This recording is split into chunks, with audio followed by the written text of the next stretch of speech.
Bonjour Guillermo, Bonjour. tu es humoriste et je voulais te demander, humoriste donc tu fais du stand-up, tu es aussi chroniqueur, tu es chroniqueur à la radio mais tu écris aussi des chroniques dans la presse. Je l'ai fait pendant longtemps, en tout cas je le fais plus trop maintenant, mais je l'ai fait pendant longtemps. Ouais. Alors je voulais te demander, ça veut dire quoi d'être auteur pour l'humour? C'est une vaste question. Honnêtement, moi je te dirais, j'écris des blagues professionnellement, donc le matin je me réveille et puis mon travail c'est de produire le plus de blagues possible, ce qui n'est pas très naturel en soi, mais ça fait partie du...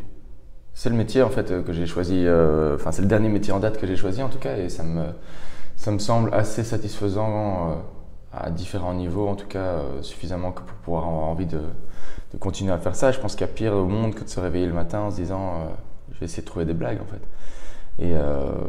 Et voilà, puis ça me permet d'être auteur de blagues, ça me permet à la fois d'essayer d'être marrant, en même temps de réfléchir à la vie, de réfléchir à plein de choses, de réfléchir à ce que je suis, de réfléchir à ce qu'est la société. Et c'est quand même plutôt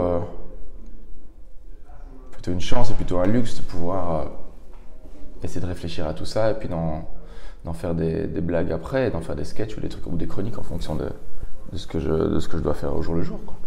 Donc ouais, je pense que c'est plutôt un luxe d'être auteur de blagues, ouais, si on peut en vivre. Et comment est-ce qu'on devient auteur de blagues? C'est quoi ton parcours? Moi je vais faire dans les grandes lignes, je vais faire bref, mais j'ai été professionnellement journaliste en fait pendant longtemps et avant de passer à l'humour, parce que finalement ça s'est fait une espèce de continuum comme ça, parce que j'ai commencé à faire des chroniques.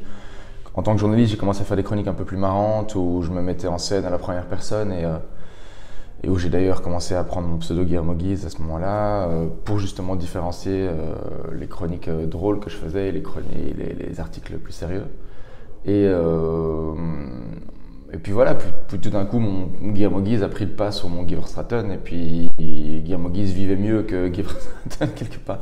Et donc j'ai arrêté le journalisme parce que l'humour a commencé à prendre de plus en plus et que j'étais de plus en plus sollicité et que voilà, j'avais plus le temps de faire autre chose, mais c'est comme ça que je le suis devenu, et je pense qu'il y a quand même pas mal de liens entre le journalisme et l'humour, dans la mesure où, en tant qu'humoriste, on cherche toujours des angles un peu particuliers, des axes pour attaquer une problématique, comme on le fait en journalisme finalement. Quand on arrive dans une salle de rédaction, on essaye d'avoir une manière d'aborder un problème qui soit un peu différente de celle du voisin finalement, et c'est ça qui différencie les humoristes entre eux, c'est ça qui différencie les journalistes entre eux aussi, je pense.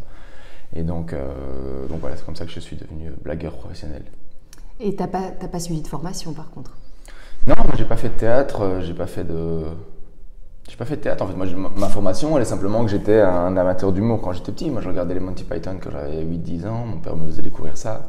Puis j'ai regardé Canal+, j'étais passionné par les guignols de l'info, ces trucs-là. Ma formation, elle est une formation sur le tas d'humour, mais sans avoir jamais envisagé que ce soit une profession quelque part.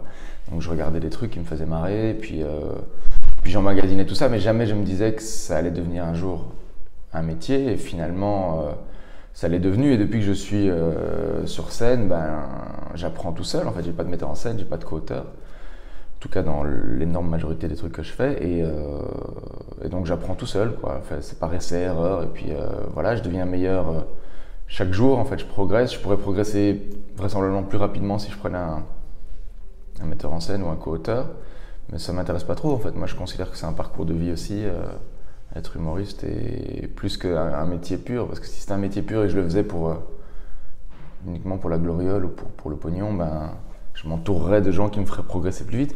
Mais là, je progresse à mon rythme, ça me va très bien comme ça. Et tu as envie de ce métier? C'est ton premier métier? Oui, j'en vis même bien, en fait, pour être tout à fait honnête. Ça se passe très très bien parce que voilà, les chroniques sont bien rémunérées, parce que les spectacles que je fais le sont aussi, et que finalement, j'ai le luxe de pouvoir vivre de mon métier, de ma passion, quelque part ma passion, on va dire.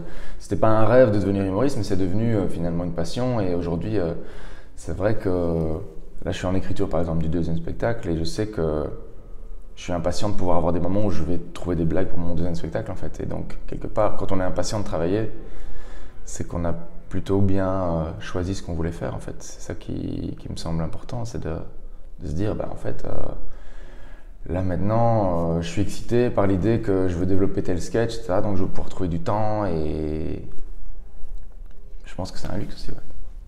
Et comment ça se passe l'écriture de tes sketchs? Tu te mets où? Tu te poses où pour travailler? Je me pose la plupart du temps dans un café ou dans un endroit où il y a un peu de monde et un peu d'espace, où il y a un peu de vie. Puis j'ai un carnet où je note des idées. Et puis après, une fois que j'ai les idées, etc., après je me mets sur l'ordi et puis je retranscris et je retrouve des blagues, j'essaie de rythmer tout ça, etc. Et une fois que j'ai une idée, j'essaye de trouver des potes à qui je pourrais raconter un peu. C'est pas toujours évident parce que les gens sont vite saoulés, ce que je comprends, qu'on teste des blagues sur eux en fait, parce que t'es un peu un cobaye. Si tu rigoles pas, tu sais jamais quelle bonne position à avoir par rapport à ce genre de situation. Et en fait, voilà, après j'arrive sur scène et je me lance sur scène, je teste mes trucs sur scène et puis ça marche pas, j'enregistre, derrière je repeaufine, je réécoute et ainsi de suite. Et puis je modèle comme ça quelque chose qui deviendra in fine un sketch ou qui n'en deviendra pas si c'est pas bon quoi, en fait.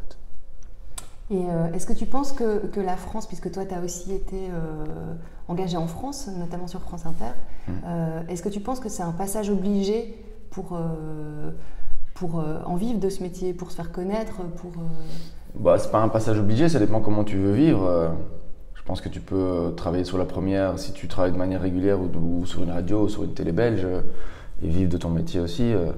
Tu peux faire des scènes en Belgique aussi et vivre de ça. Je pense que c'est possible. Après, les places sont clairement plus chères. Enfin, c'est pas qu'elles sont plus chères en Belgique, mais il y a moins de places en fait. Bêtement, en France, il y a plus de places parce qu'il y a plus de public, il y a plus de gens qui vont au spectacle. Il y a des tonnes de salles de spectacle à Paris. Il y en a partout, tout le temps. Les salles sont remplies parce qu'il y a plein de gens qui veulent voir ça en fait.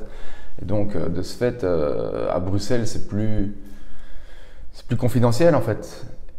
Et donc, tout est exponentiel à Paris, tout est multiplié et en France. Et donc, forcément, qu'il y a plus de boulot là-bas. Je ne sais pas si c'est un passage obligé, tu peux parfaitement rester ici et faire une super carrière.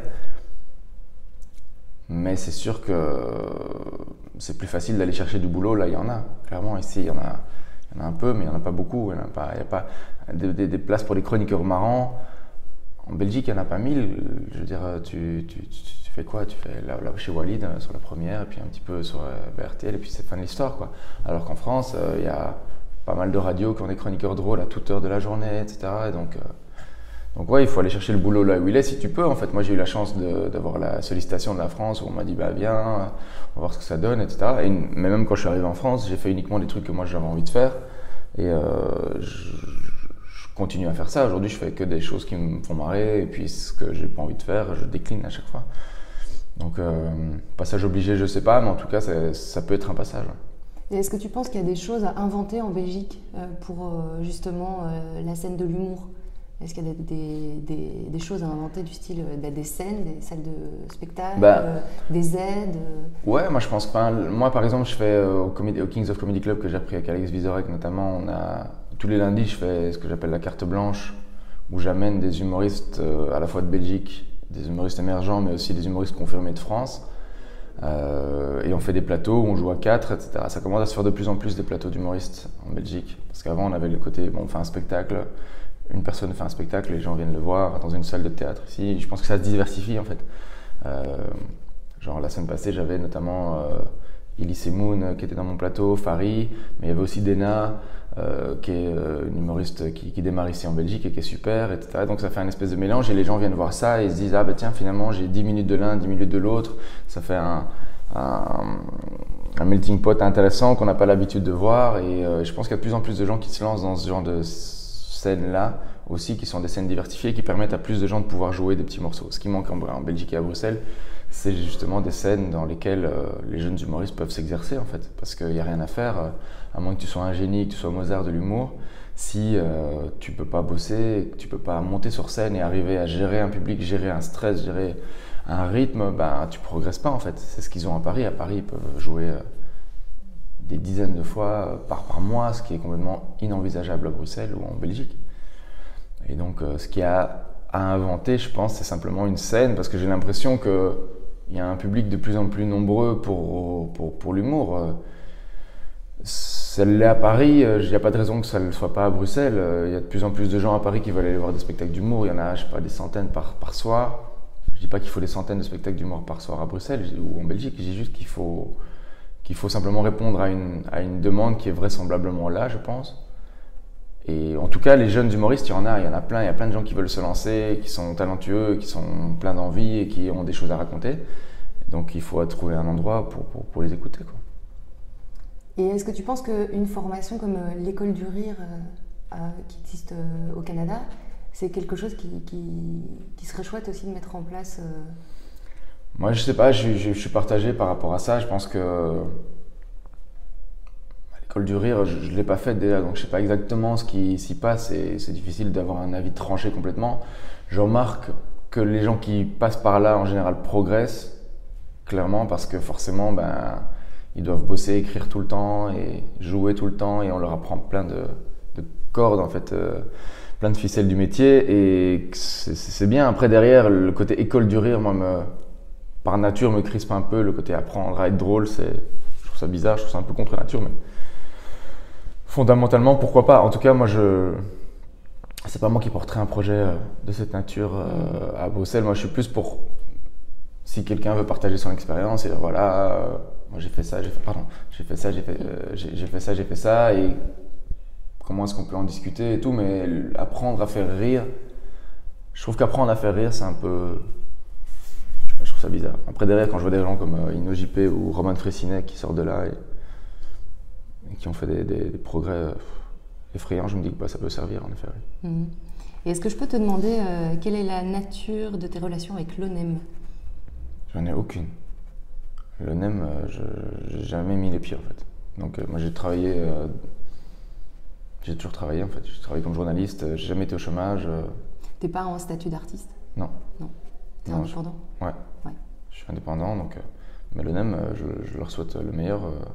Je souhaite le meilleur à tout le monde. Moi, mais je connais pas l'ONEM. Je suis jamais allé. Je sais pas où sont les bureaux. Et alors, dernière question. Si tu pouvais aller boire un verre avec quelqu'un de vivant ou de mort, de réel ou d'imaginaire, n'importe qui, ce serait qui et pourquoi ? Bon, il y a des tas de gens avec qui j'aimerais bien aller boire un verre, mais ça dépend dans quel boire un verre. Je dirais que là maintenant, quelqu'un que j'ai jamais rencontré, que je trouve passionnant et brillant et génial, c'est un mec comme Benoît Poelvoort par exemple. Je l'ai jamais croisé et quand je revois des trucs comme genre c'est arrivé pas de chez vous, je me dis ou Monsieur Manhattan, c'est un vrai génie quoi. C'est un vrai génie et je pense qu'avec tout ce qui va avec le génie en fait, dans la douleur, dans la souffrance et tout. Et après boire un verre juste comme ça, non, ce qui serait marrant c'est de refaire le monde avec Benoît Poelvoort un jour, mais bon pour ça il faudrait qu'on soit tous les deux sur un pied d'égalité, ce qui n'est pas le cas, je serais plus dans un truc de groupie et tout. Mais... Donc c'est toujours difficile de rencontrer des gens que tu admires et tout, mais je dirais Benoît, si tu nous regardes, moi aussi j'aime bien l'alcool. Merci beaucoup Guillermo. Je t'en prie.